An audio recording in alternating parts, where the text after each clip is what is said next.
안녕하세요, 유진입니다.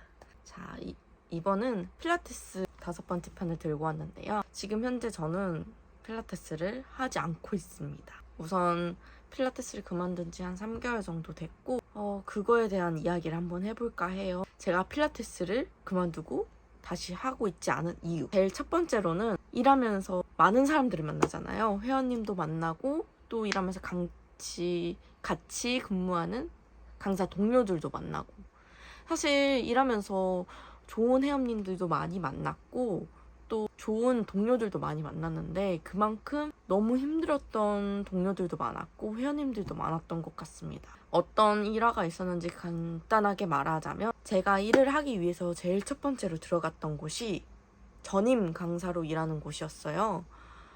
집도 가깝고 크기도 엄청 크지도 않고, 또 무엇보다 제가 열정적으로 처음 일하는 강사다 보니까 저를 되게 격려해 주시려고 하고 도움을 많이 주시려고 했던 매니저님이었어요. 그래서 또 부족해도 도와주시려고 했던 분이었고요. 그래서 열심히 해봐야지 하고 갔는데, 우선 첫 번째 들어가자마자 회원님들한테는 경력 있는 선생님이라고 말을 해놨다는 거예요. 좀 저로서는 너무 당황스럽지만 우선 일을 해야 됐으니까 일을 했죠. 당연히 경력 있는 사람이 초보 강사인 느낌이 나니까 어쩔 수가 없다고 생각을 해요. 저는 초보 강사를 초보 강사라고 하지 뭐라고 하겠어요. 그러니까 컴플레인이 많이 들어왔고, 매니저님께서는 3개월 정도 수습 기간 마냥 공부하면서 극복해 나가자라고 말씀하셔서, 저도 저 나름대로 회원님들에게 먼저 다가가고 먼저 말씀을 여쭤보고 피드백을 하고 했어서, 회원님들, 제 고정적으로 들어오는 회원님도 계셨고 제 개인 회원님들도 너무 좋다고, 저 그만둘 때 저 따라오신다는 회원님도 계셨어요. 근데 너무 힘들었던 부분은 매니저님이 뭔가 이상해요. 뭐가 이상했냐면 볼 수가 없어요.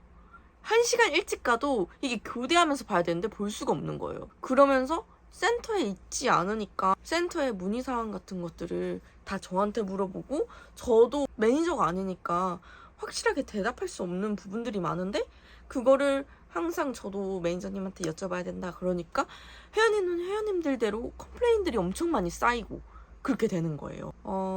그래서 이런 컴플레인 받은 상태에서 매니저님한테 계속 얘기했죠. 대표님한테는 얘기를 아직 안 했고. 근데 그러다가 사건이 터진 게, 그 개인 회원님 그 룸이 있는데 그게 한 개밖에 없는데 겹치는 사고가 난 거예요. 근데 이거를 전 당연히 매니저님이 관리를 하고 매니저님한테 얘기를 했는데, 매니저님은 이거 왜 나한테 얘기하냐 이런 상황이고, 그런 상황에서 또 센터와 저 사이에서 힘이 들고 회원님들 센터 사이에서 힘이 들고 또 열심히 하지만 또 매니저님이 갑자기 당일날 막 체험 수업 2시간 전에 저한테 말씀을 갑자기 해주시고, 막 자기 매니저님의 대강 수업을 2시간 전에 3시간 전에 저한테 갑자기 해달라고 하고 이래버리니까, 사실 저는 일을 하게 돼서 더 좋은 것도 있지만 우선은 저는 배우고 싶고 그런 열정이 넘친 초보 강사였기 때문에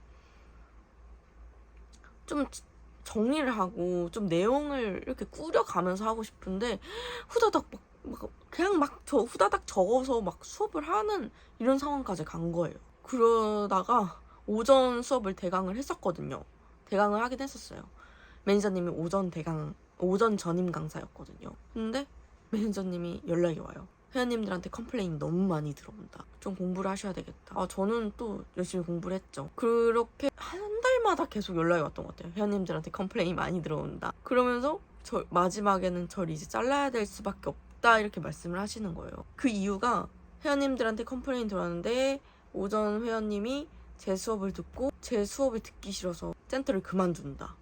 그러면서 센터 매출이 떨어지고 있었거든요. 그 센터 매출이 다 저의 탓이 되는 거예요. 그래서 저는 이렇게 그만두는 상황에서 대표한테 한 번도 보지 못했거든요. 대표한테 말이라도 하자.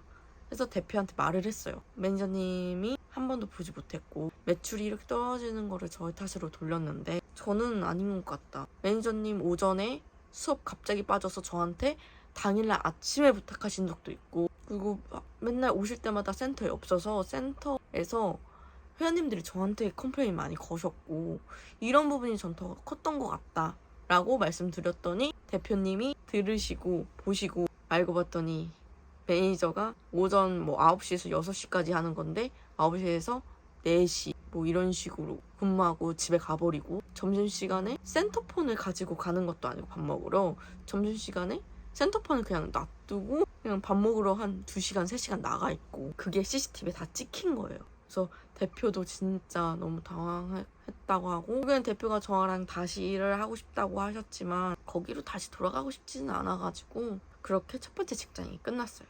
그러면서 와 이게 필라테스가 아무래도 사람을 상대하는 서비스직이잖아요. 회원님들의 모든 니즈를 맞추기가 생각보다 너무 어렵구나. 그리고 그거에 따라오는 부족함에 대한 자괴감? 더 공부하면 된다고는 하지만 그거에 대해 스트레스가 너무 힘들었던 것 같아요. 그리고 와 생각보다 고용자들이 너무 선생님들이 많으니까 선생님들을 너무 하찮게 보는 그런 게 많구나. 이 점 때문에 그만뒀던 것 같습니다. 이거 말고도 사실 저는 뭐 근무하기로 했는데 며칠 날부터 근무를 하자 이렇게 말을 해놓고선 계속 대기하고 있는데 연락이 계속 안 오는 거예요. 어떤 센터가. 제가 계속 연락하고 언제부터 나가야 되나요? 뭘 준비하면 되나요? 계속 연락했더니 잠시만요. 며칠부터 근무합시다. 우선 오셔가지고 한번 다른 선생님 수업 들어보시겠어요? 이런 식으로 말씀하시다가 갑자기 당일날 그 전에 일 그만두셨던 분이 다시 일하기로 했다. 일을 안 나오셨으면 좋겠다. 이렇게 말했던 사람들도 많고 좀 선생님들을 막 함부로 보는 경향이 너무 이게 큰 것 같아요. 너무 선생님들이 많다 보니까 이런 것들이 버티기가 조금 전 힘들었던 것 같아요. 이것밖에 없었으면 사실 어떻게든 했을 텐데 제가 다른 일도 편집 일도 같이 하고 있기 때문에 우선은 필라테스는 잠깐 쉬고 다른 편집 일을 중점적으로 하자 하고 쉬었던 부분들이 많습니다. 그래서 저는 말씀드리고 싶어요. 필라테스를 시작할 때 필라테스 자체가 좋고 운동하는 게 좋고 이런 부분들을 보고 그것만 보고 시작하지 않으셨으면 좋겠어요. 회원님들을 상대하고 또 센터를 상대하고 하는 것조차도 필라테스 선생님들의 기초 자질인 것 같습니다. 저는 우선 지금 쉰 상태에서 다시 필라테스가 하고 싶어가지고 다시 공부하는 중이고요. 좀 공부 좀 바짝 하고 대강도 몇 번 다니면서 이게 다시 익숙해졌다 싶었을 때 일을 구해서 할 예정입니다. 모두들 필라테스 강사의 꿈 열심히 이뤄주시기 바랍니다. 화이팅!